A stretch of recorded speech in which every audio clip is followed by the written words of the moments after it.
I work for the National Park Service. Most people hear that and picture scenic overlooks, wildlife talks, campgrounds, and search and rescue operations. Most days, that's exactly what the job is. Maintenance reports, lost hikers, weather advisories, trail inspections. Nothing supernatural, nothing mysterious, just long shifts and a lot of paperwork. At least that's what I believed during my first summer stationed in Yosemite. That was before I learned why nobody talks about Mile 17, and why every ranger who works the northern road eventually stops driving it after sunset. The strange thing is that nobody warns you directly. There isn't some secret orientation. Nobody pulls you aside and says there's danger waiting out there. Instead, people simply avoid the topic, the same way families avoid discussing a relative who disappeared years ago. Everyone knows. Nobody speaks. I noticed it during my second week. I was 28, fresh transfer, still trying to prove myself, still volunteering for extra assignments because I thought hard work would get me noticed. One afternoon, I was reviewing maintenance logs when I found repeated references to a location labeled N17. The reports were odd. Vehicle recovered near N17. Trail closure beyond N17. Radio interference near N17. Missing property report near N17. The designation appeared constantly, but never with details. Just enough information to suggest something had happened. Never enough to explain what. So I asked. Big mistake. The room went quiet immediately. 3 veteran rangers stopped talking. One of them looked down at his coffee. Another suddenly became interested in paperwork. The third eventually said, "Just stay on your side of 17." Then he walked away. Everyone else followed. No explanation. No joke. No smile. Nothing. At first I assumed it was some kind of hazing ritual. Every workplace has them.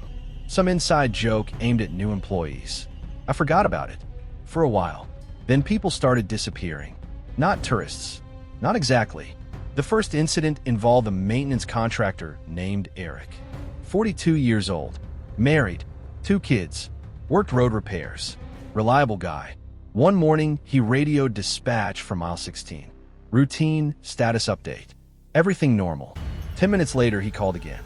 This time his voice sounded confused. He reported seeing someone standing beside the road. No vehicle. No backpack. No hiking gear. Just a person. Dispatch asked if the individual needed assistance. Eric replied, "I don't think so." Pause.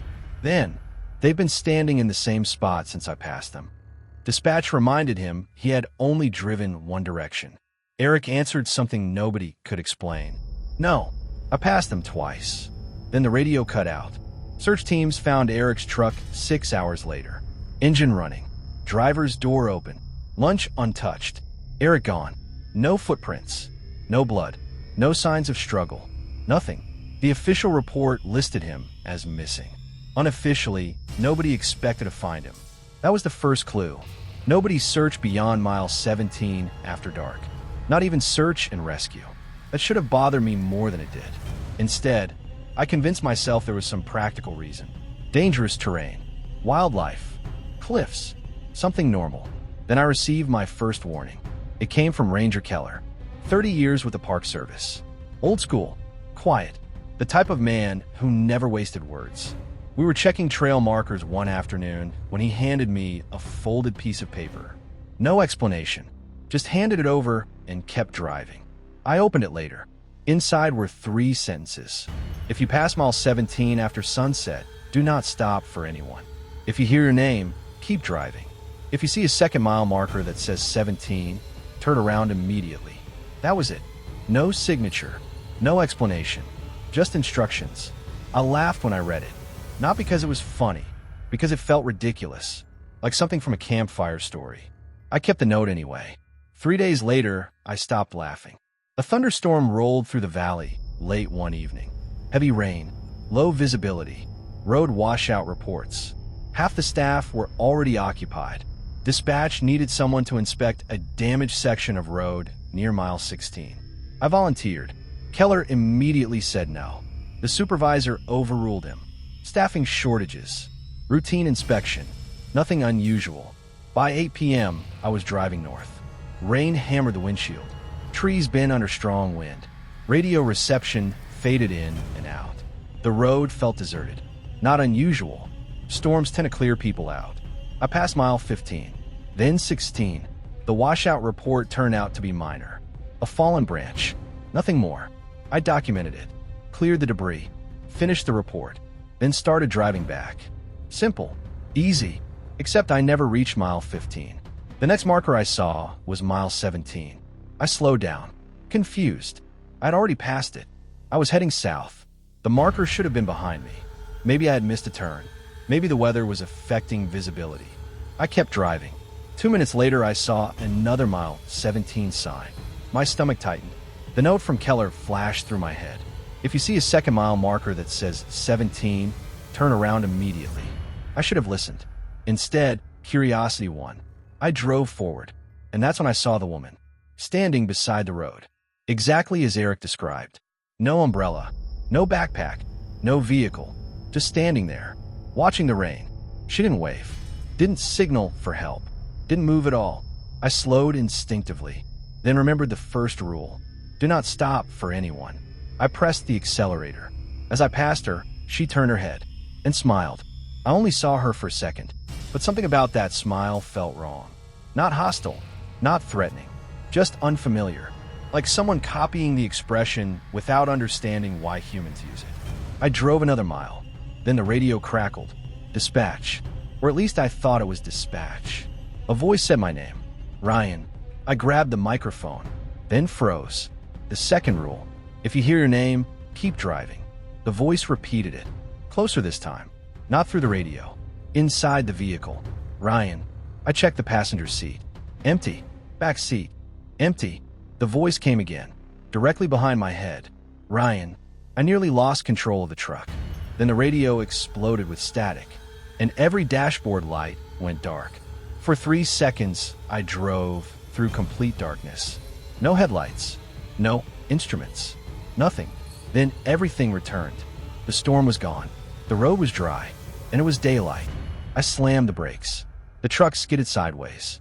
The clock on the dashboard showed 8:14 p.m., exactly 14 minutes after my inspection. But the sky looked like noon. Bright sunlight, clear weather, birds singing. I sat there for nearly a minute trying to understand what I was seeing. Then I noticed the road sign. Mile 18. I had crossed it. I don't remember driving that far. I don't remember anything after hearing my name. And something else bothered me. The forest looked wrong. Subtle, but wrong.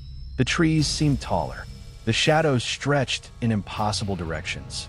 And there wasn't a single sound from insects. No crickets. No flies. Nothing. The silence felt deliberate, like the entire forest was holding its breath. Then I saw movement between the trees.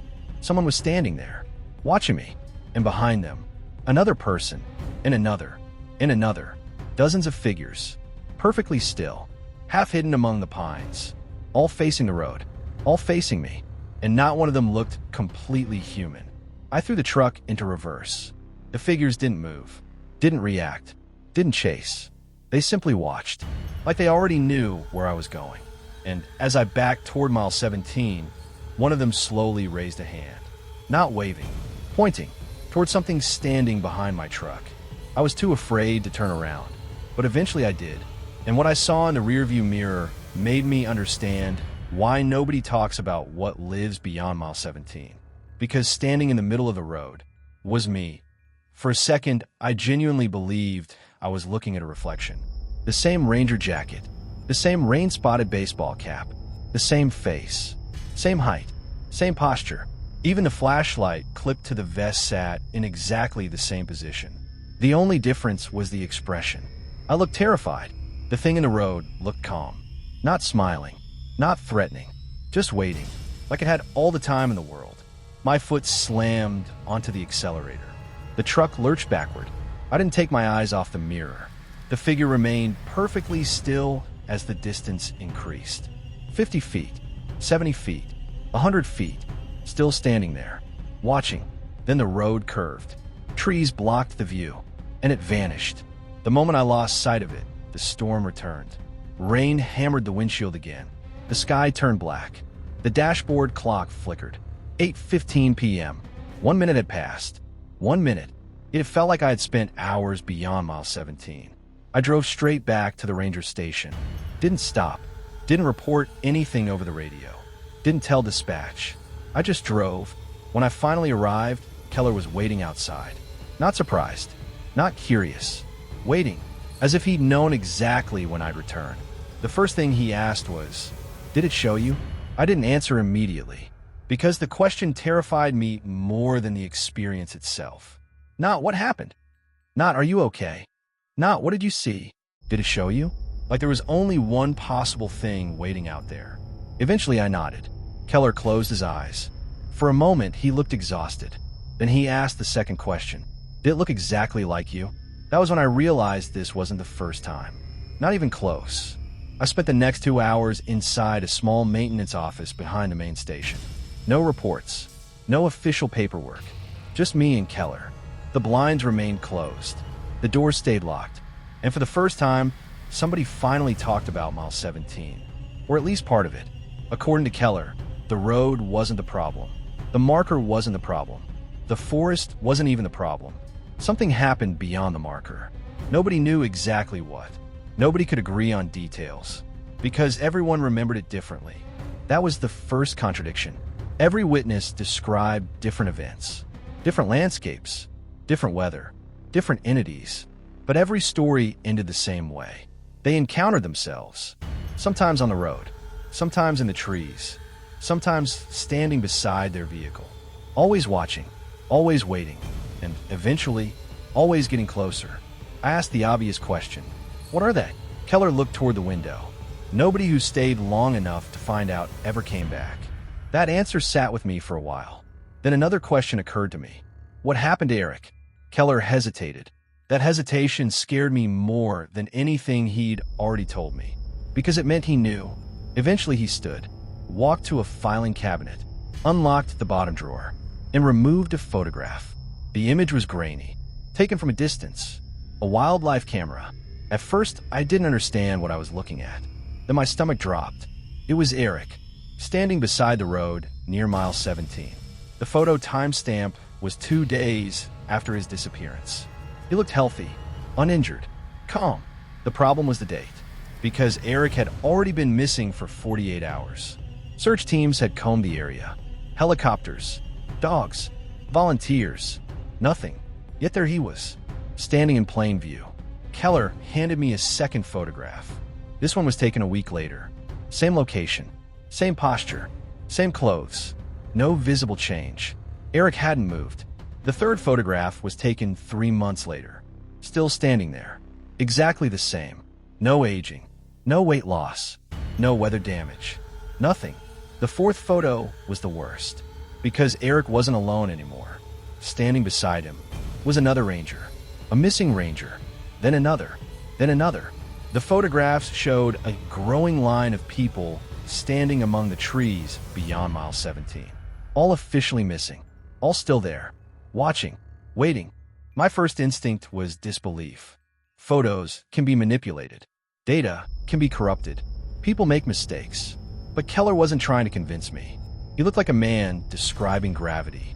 Something unpleasant. Something unavoidable. Something that existed whether you believed it or not. Then he told me about the cameras. That was where things became impossible. The Park Service maintained motion cameras throughout the northern roads. Wildlife monitoring. Traffic studies. Routine operations. Every camera beyond mile 17 eventually failed. Not physically. The footage itself changed. Days after recording. Weeks after recording. Sometimes years later. Rangers reviewing old footage would discover additional figures standing in the background. People who hadn't been there originally. The longer footage remained archived, the more figures appeared. Like something inside the recordings was growing. Nobody could explain it. So eventually the Park Service stopped storing the footage. Not officially.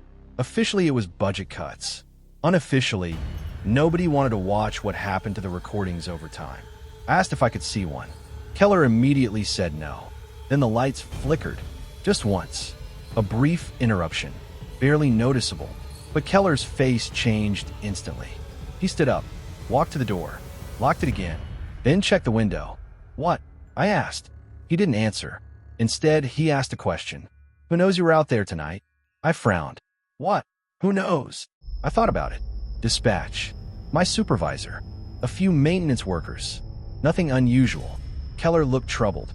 Very troubled. Then he said something I'll never forget. Don't answer any calls tonight. My stomach tightened. What? His response came immediately. Because sometimes it calls first. I didn't sleep. Not really. I sat inside my cabin with every light turned on. Television running. Radio playing. Anything to avoid silence. Midnight came and went. Nothing happened. 1 a.m. Still nothing. By 2, I started convincing myself the entire situation had been exaggerated. Then my phone rang. Unknown number. I ignored it. The call ended. 30 seconds later it rang again. Same number. Ignored. Again. And again. And again. 7 calls in less than 10 minutes. Finally a voicemail arrived. No audio length listed. No caller information. Just a voicemail. Against my better judgment, I played it. At first I heard static. Then wind. Then breathing. Then my own voice. Ryan. I froze. The voice continued. Don't go to work tomorrow. Exactly my voice. Exactly my cadence. Every pause. Every inflection. Perfect. Then something else happened. A second voice spoke underneath mine. Almost hidden. Whispering simultaneously. Not words. Instructions. Like someone teaching the first voice how to be me. The recording ended. I sat motionless for several minutes. Then another notification appeared. New voicemail. I never received a second call. No ring. No vibration. Just another voicemail. This one contained only a single sentence. You're already past mile 17. I checked the timestamp.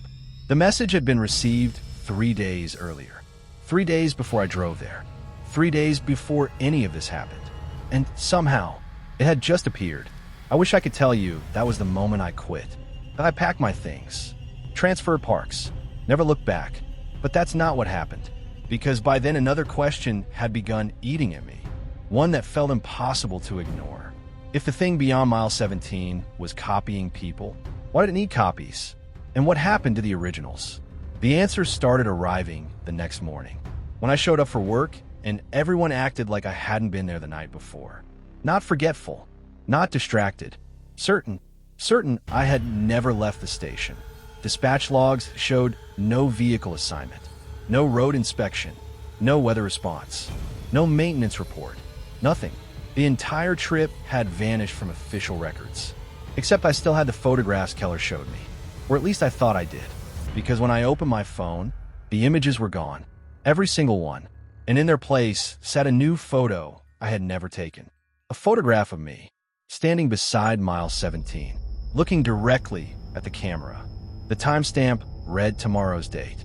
And behind me, emerging from the trees, were dozens of figures wearing ranger uniforms. Every one of them had my face. I stared at that photo for so long my phone screen dimmed. At first, I looked for signs of editing. Artifacts. Blurring. Anything. There weren't any. The image looked real. Too real. The lighting matched the weather outside. The timestamp showed a date that hadn't happened yet.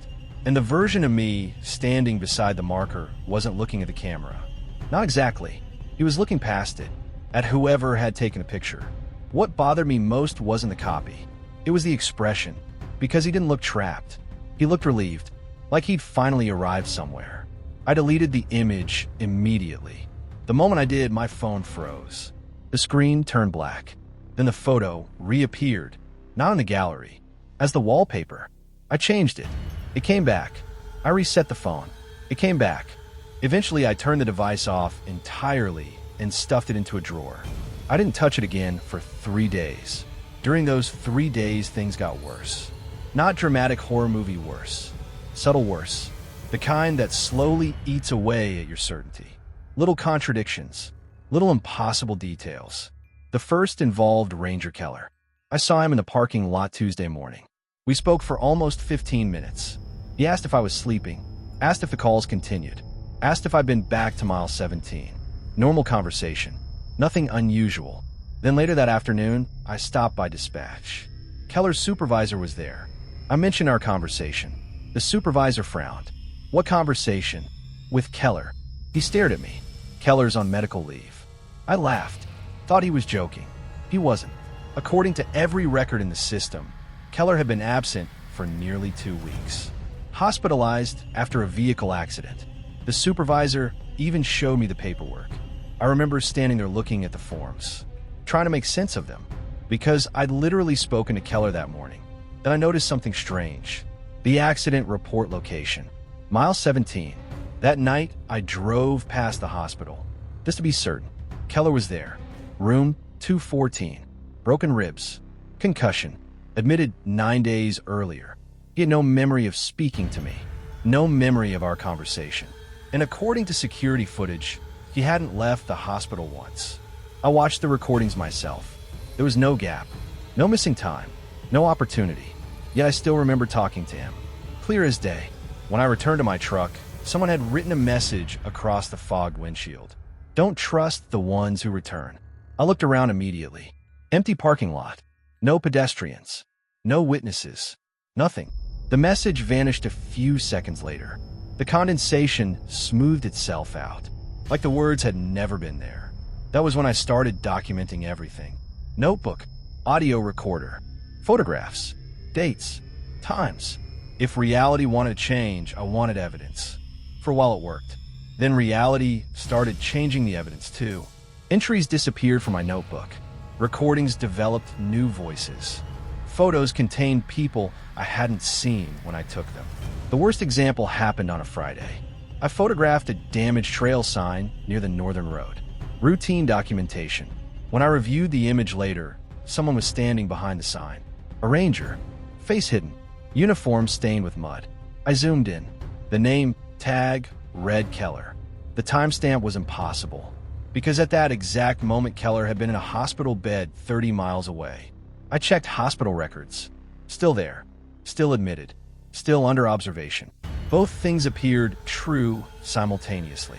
That was the first time I seriously considered leaving. The second time happened 4 nights later, because that's when the road started appearing outside the park. I wish I meant metaphorically. I don't.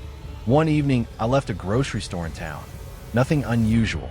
Bought coffee, milk, frozen dinners, normal life, normal errands. Then I walked into the parking lot and saw the sign, Mile 17, standing beside a row of shopping carts. My heart nearly stopped. The sign looked identical to the one inside the park. Same weathered wood, same reflective lettering, same rust stains. Customers walked past it without noticing. Cars drove by. Nobody reacted. I approached slowly. The closer I got, the colder the air became. Then I heard something. Footsteps. Behind me. I turned. Nobody there. The footsteps continued. Still behind me. No matter which direction I faced. Like they existed in a place my eyes couldn't reach. I backed away from the sign. The footsteps stopped immediately.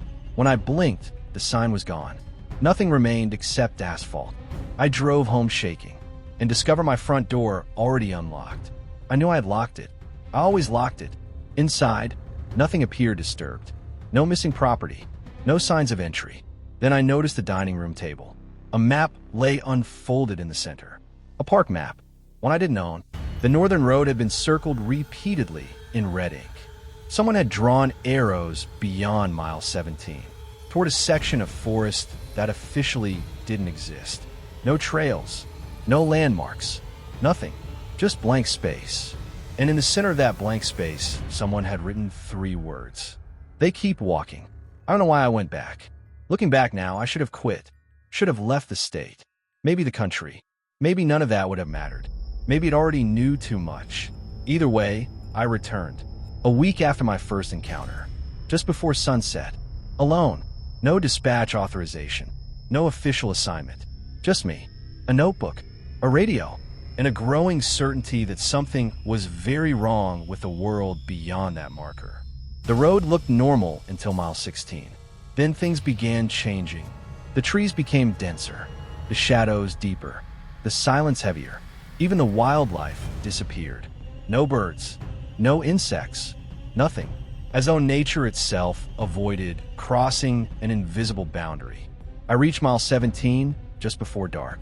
The marker stood exactly where it should. Weathered wood, rusty bolts, nothing unusual.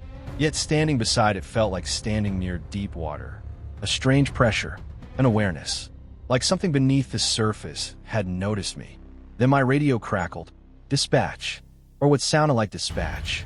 Ryan, return to station. I ignored it. The voice came again. Identical. Then again, and again. Every transmission slightly different. Different tone, different pacing. Like multiple versions of the same person were trying to imitate a single voice. Eventually, 6 different dispatchers were speaking at once, all using the same call sign, all sounding almost right. Then one voice slipped, just for a second, and asked a question dispatch would never ask. Why did you come back? The radio died immediately afterward. Darkness settled over the road, and from somewhere deep in the trees, I saw flashlights, dozens of them, moving between the pines. Not searching, approaching, slowly, methodically. One light, then 10, then 50, then more than I could count. A line of figures emerged from the forest. Rangers. Every one of them wore a Park Service uniform. Everyone stood perfectly still, and everyone looked familiar, because I recognized faces from missing person reports, old photographs, archived records, people who had disappeared decades ago, people who should have been dead, people who hadn't aged a day. They weren't looking at me. They were looking behind me, toward the road, toward something approaching from the darkness. Something that made every one of those figures step backward at exactly the same moment. And for the first time, I realized even they were afraid. Then I heard footsteps on the pavement. Slow, measured, coming from directly behind me. And a voice I recognized better than my own whispered, "You're standing where I stood." I turned and saw myself. Only this version wasn't waiting anymore. It was smiling.